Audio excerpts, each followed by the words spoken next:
médico Marco Polo Dias Freitas, exonerado pelo presidente do STF, Luiz Fux, após o pedido de reserva de 7 mil doses da vacina contra a Covid-19 à Fiocruz para funcionários do tribunal, disse à Folha de São Paulo que nunca realizou ato administrativo sem a ciência de seus superiores.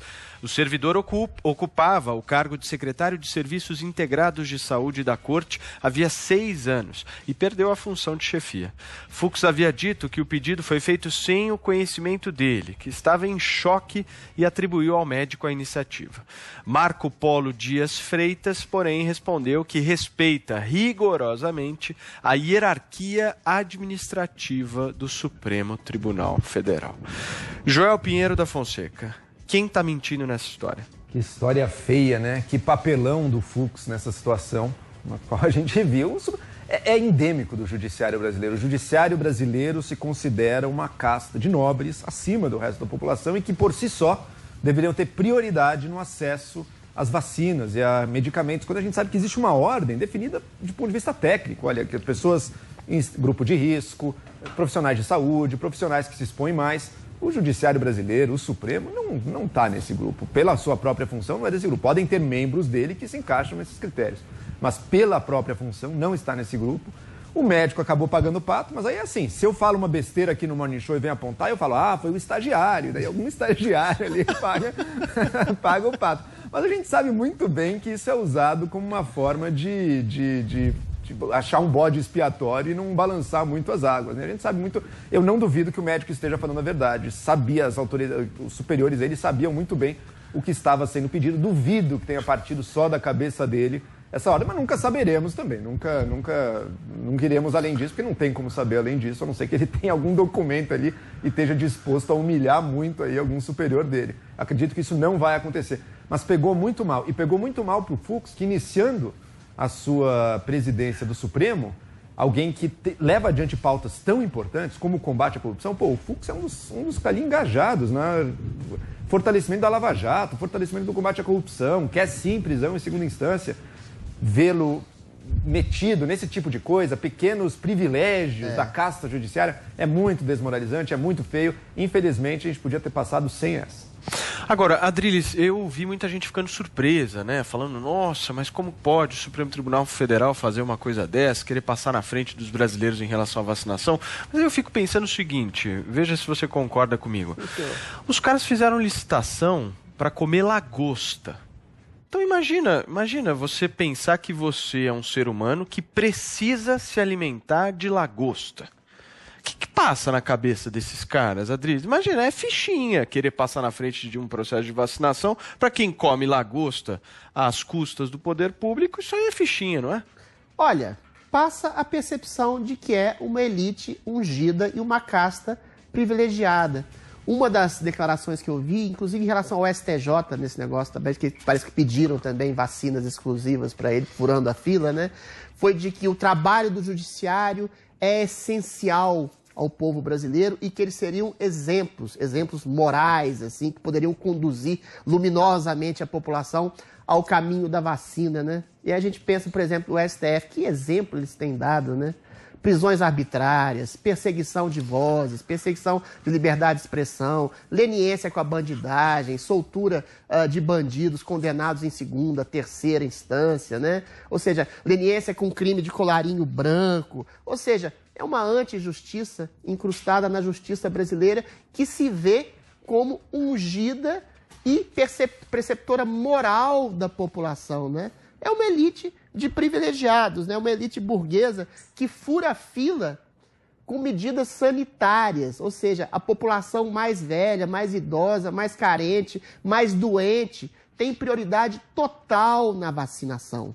Essa questão de um rigor, de um iluminista moral, de um farol iluminista moral em relação à população, é achar que as pessoas são imbecis, as pessoas que não querem eventualmente ser vacinadas ou optam por não ser vacinadas, sobretudo aquelas que têm uma saúde melhor, né? Passar na frente é exatamente a tradução máxima de uma elite que se coloca como uma casta privilegiada do país. Agora, Adriles, só fazer mais uma pergunta aqui para o Adriles, Joel. No pedido que havia sido feito à Fiocruz e acabou sendo negado, o STF argumentou que a ação tinha 2 objetivos principais. Um seria imunizar o maior número possível de trabalhadores da casa, que desempenha papel fundamental no país, e tem entre suas autoridades e colaboradores uma parcela considerável de pessoas classificadas em grupo de risco, e o outro argumento foi o de que a realização da campanha pelo tribunal seria uma forma de contribuir com o país nesse momento tão crítico da nossa história. Pois é, em a contribuição... minuto, avalia isso, em seguida eu passo para o Joel. A contribuição luminar do país, eu já respondi aqui, né? O STF, por exemplo, é um péssimo exemplo de trabalho.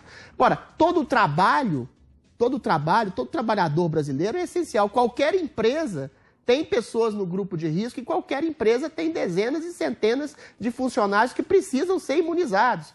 Ou seja, o judiciário se coloca como algo além da possibilidade do trabalho brasileiro comum, né? Ou seja, eles se veem como luminares, com pedras angulares da fundação do Estado brasileiro, quando, ao contrário, eles são servidores públicos do Brasil. Essa diferença de autopercepção é tradicional na história da República Brasileira, né? O cara que tem o poder sobretudo de julgar, ele pode fazer algo em nome de um serviço prestado à população brasileira. Ele não pode ter privilégios, ele não pode querer comer lagosta, comer caviar com o dinheiro do brasileiro e, sobretudo, ele não pode usurpar o direito, e o direito, esse sim, um direito inalienável da população mais pobre, mais doente, mais idosa, de ser vacinado. Okay. É um tribunal de justiça sendo injusto em nome da obtenção de privilégios para si mesmo. Joel, deixa eu te perguntar uma coisa. Os funcionários do judiciário precisam ser vacinados antes de todo mundo ou não? Por sua própria função, não. E por quê? O judiciário presta um serviço essencial ao país? Sim. É um serviço que não pode parar, porque ele sempre continua demanda e precisa entregar? Sim, não pode parar. Só que é um serviço também, é um trabalho que, essencial, pode ser feito à distância. Como tem sido feito. Tantos juízes têm ouvido processos, julgado casos à distância. Então é um trabalho que pode ser feito e pode ser adaptado às condições que a gente vive agora. Outro ponto, muitos trabalhadores do judiciário certamente estão nos grupos de risco, ou por terem comorbidades, ou por serem idosos, eles devem entrar na fila de prioridades, assim como trabalhadores de todos os outros setores, por esses motivos, por ser idoso, por ter comorbidades ou outros problemas. Não pelo simples fato de trabalhar no Poder Judiciário. Aí não.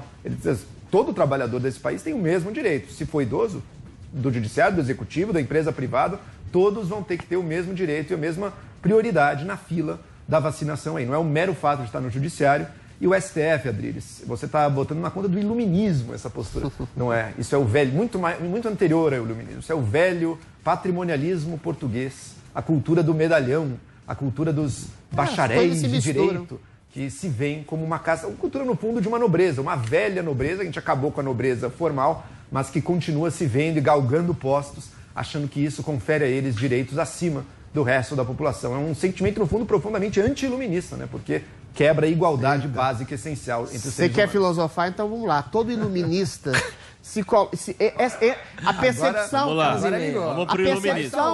A percepção do juiz... A percepção do juiz, do rei, do imperador, que se coloca como condutor de um povo, condutor da moral de uma população, da sociedade, ela se confunde exatamente com essa cultura patrimonialista. A Idade Média era assim. As coisas se confundem exatamente. O sujeito que se vê como um ungido de luz, que vai encaminhar a população para o rumo certo, também acha que ele é detentor de privilégios, porque ele é um sábio, ele é um rei filósofo e merece privilégios para manter sua vida, porque a sua vida é mais essencial que a do gado que ele comanda. Ou seja, toda a percepção de uma mudança estrutural da sociedade, e esse que é o problema do iluminismo, ele cria um radicalismo autoritário. E o autoritarismo, mais cedo ou mais tarde, vai incutir em privilégios para a sua própria casta, para a sua própria ordem. É isso que faz, por exemplo, um Barroso achar que vai conduzir os caminhos e talvez achar que mereça ser Mas vacinado eu aposto que o Barroso não é desses dando que um está exemplo. pleiteando. Então, mas o Barroso seria o mais iluminista, ele justamente não deve ser desses que está pleiteando antes o privilégio. São coisas muito diferentes. Ser iluminista é ser guiado pela razão. Não se deixar guiar pelas velhas tradições, pelas superstições. Aí sim, e ver todos iguais. Isso aí é o velho senso de nobreza e de aristocracia mantido a ferro e fogo na cultura lusitana e que até hoje, mais do que em Portugal, até no Brasil, ainda temos que conviver com isso, sustentando privilégios de uma casta que gosta de se ver como grande guia do povo. Mas não é. Está apenas ali acima de todos os outros. Agora, Paulo, essa história vai ficar ainda mais feia para o Luiz Fux. Porque, primeiro que o pedido não foi assinado pelo médico, né? Foi assinado pelo diretor-geral do STF, com a anuência do Fux. Né? Então, o médico claramente foi utilizado aí como um bode expiatório, está claro agora na fala dele. E há um vídeo do Fux também defendendo a aprovação, defendendo o pedido pela aprovação para que o STF furasse essa fila aí por vacinas. Então, uma covardia, e agora que ele viu que a sociedade reagiu muito mal, que pegou mal essa história, ele fala que não sabia de nada, que foi um choque. Não, e o engraçado é que tudo isso sendo feito entre Natal, Réveillon, que tá todo mundo viajando, tá desligando pra ninguém perceber, motores, só que hoje nada passa despercebido. É um negócio mais, low profile. Vamos girar a página.